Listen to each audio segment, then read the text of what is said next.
అందరికీ నమస్కారం. 2024 ఎన్నికల ముందు ప్రభుత్వ ఉద్యోగుల్ని చంద్రబాబు నాయుడు గారు కానీ పవన్ కళ్యాణ్ గారు కానీ ఎంతగా రెచ్చగొట్టి మా ప్రభుత్వం కనుక వస్తే మీకు అనేక విధమైనటువంటి మేలు చేస్తామని, వారికి రావాల్సినటువంటి ఫైనాన్షియల్ బెనిఫిట్స్ అన్నీ కూడా వారందరికీ కూడా ఎన్ని అబద్ధాలు మోసాలు చెప్పాలో అన్నీ చెప్పి వారిని నమ్మించి వంచి ఈరోజు అధికారంలోకి వచ్చిన తర్వాత వారిని మోసం చేసినట్టుగా ఏ వర్గాన్ని కూడా మోసం చేయలేదనిపిస్తుంది. ఒక్కటంటే ఒక్క హామీ కూడా నెరవేర్చకుండా, వారికి రావాల్సినటువంటి ఏ బెనిఫిట్ని కూడా ఇవ్వకుండా, పైపెచ్చు ఈరోజు నిన్నటి రోజున ఆంధ్రజ్యోతిలో వచ్చినటువంటి న్యూస్ని కనుక చూస్తే చాలా ఆశ్చర్యం వేసింది. ఈరోజు గవర్నమెంట్ ఎంప్లాయీస్ అంతా కూడా ఉలిక్కిపడేటువంటి పరిస్థితి ఈరోజు మనకు కనపడతా ఉంది. మీ అందరికీ తెలుసు, ఆంధ్రజ్యోతి పేపర్ అన్నది తెలుగుదేశం పార్టీకి సంబంధించి ఒక కరపత్రిక లాంటిది.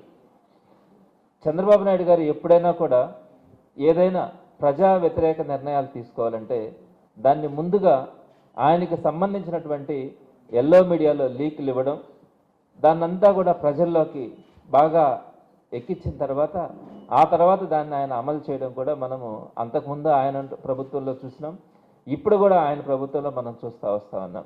ఏ ప్రజా వ్యతిరేక నిర్ణయం తీసుకున్నా కూడా ముందుగా ఎల్లో మీడియా ద్వారా లీకులు ఇప్పించి దాన్ని ప్రజల్లోకి అందరికీ తీసుకెళ్ళిన తర్వాత ఆయన అమలు చేసేటువంటి పరిస్థితిని మనం గమనిస్తాం. ఆయన నిన్నటి రోజున ఈ పేపర్లో ఆయన అభిప్రాయంగా రాసినటువంటి మాట ఏపీ హెచ్పి.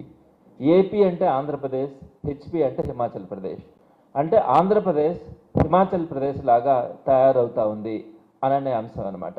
దాని కింద ఏం రాశారు? ఖర్చుల నియంత్రణ కోసం జీతాలు తగ్గించిన హిమాచల్ ప్రదేశ్. సెకండ్ లైన్లో ఖర్చుల నియంత్రణ కోసం జీతాలు తగ్గించిన హిమాచల్ ప్రదేశ్.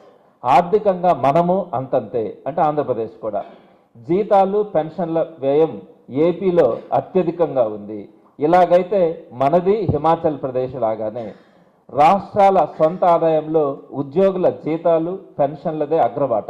ఆర్థిక పరిస్థితి ఇలాగే కొనసాగితే ప్రభుత్వ ఆదాయం ఉద్యోగ జీతాలకు కూడా సరిపోదని ఆర్థిక నిపుణులు హెచ్చరిస్తూ ఉన్నారు. ఇప్పటికే 70,000 కోట్లు నెలకు ఖర్చు అవుతా ఉంది. కాబట్టి మనం మిగిలిన కొన్ని రాష్ట్రాల్లాగా మనం కూడా ఇబ్బందులు పడుతూ ఉన్నాం. హిమాచల్ ప్రదేశ్లో జీతాలు తగ్గిస్తామని చెప్పి వాళ్ళు ప్రకటించారు.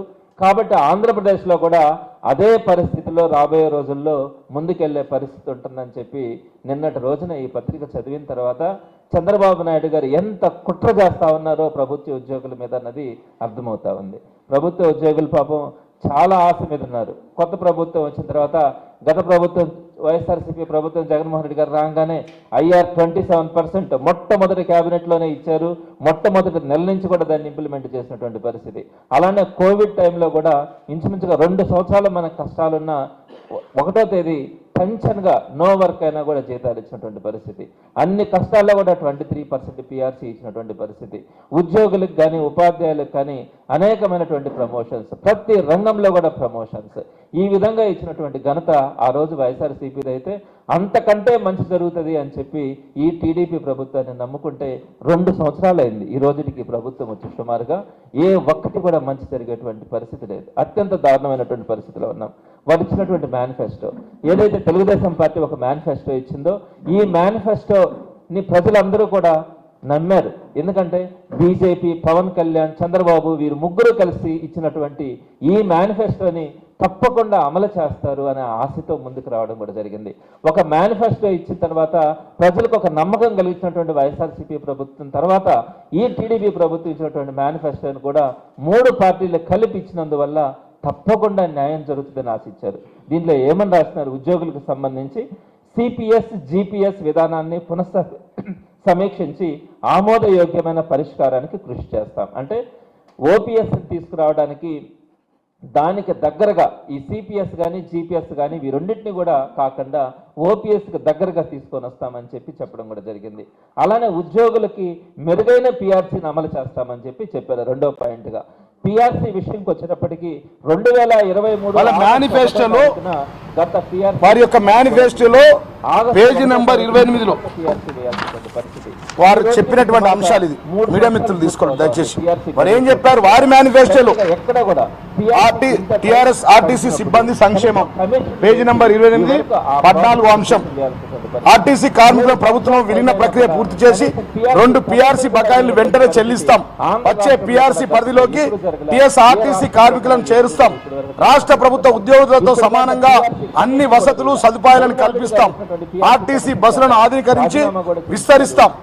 అధునాతనమైన సౌకర్యాలతో కొత్త సౌకర్యాలను ప్రారంభిస్తాం, సర్వీసులను ప్రారంభిస్తాం.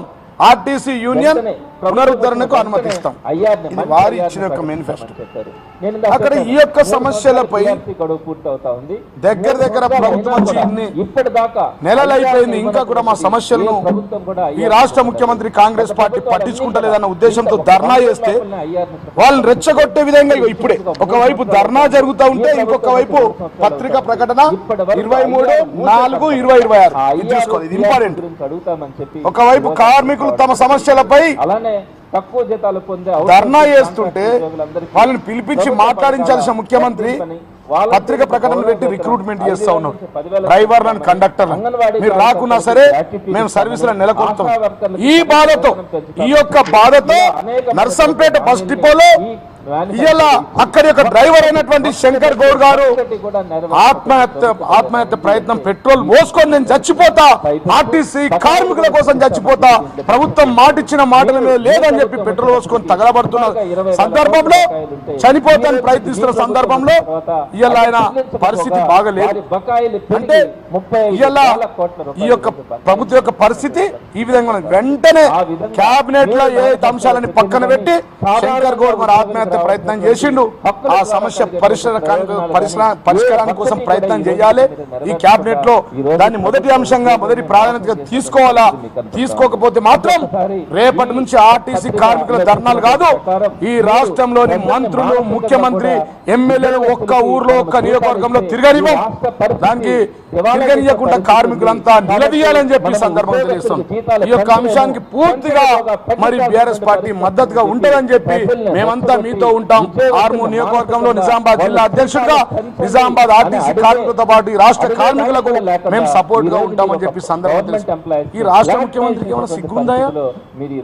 అసలు ఈ రాష్ట్ర ముఖ్యమంత్రి ఒక ముఖ్యమంత్రి అయినా దేశంలో ఇక్కడ ఏ ముఖ్యమంత్రి లేని విధంగా అటు ధర్నాలు చేస్తూ ఉంటే వాళ్ళని పిలిపించి మాట్లాడింది, పత్రిక ప్రకటన ఇచ్చి మేము రిక్రూట్మెంట్ చేసుకుంటాం, మేము సర్వీసులు నడిపిస్తాం, మేము డ్రైవర్ కండక్టర్ పెడతామని చెప్పి దీన్ని సమానం చెప్పాలా? మరి ఈ రాష్ట్ర ప్రభుత్వం, కాంగ్రెస్ ప్రభుత్వం ఇక్కడ సమ్మర్ నడుస్తలేదు రాష్ట్రంలో, తెలంగాణ రాష్ట్రంలో సమ్మర్ కొనసాగుతలేదు తెలంగాణ రాష్ట్రంలో, సమ్మెల ప్రభుత్వం కొనసాగుతా ఉంది.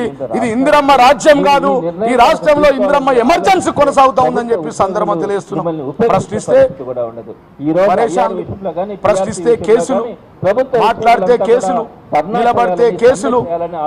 ఇలా రాష్ట్రంలో హరీష్ రావు గారు కానీ, కేటీఆర్ గారు కానీ, రాష్ట్ర ముఖ్యమంత్రి బయటకు వస్తే వీటి పేరు మీద, వాటి పేరు మీద వేధింపులు.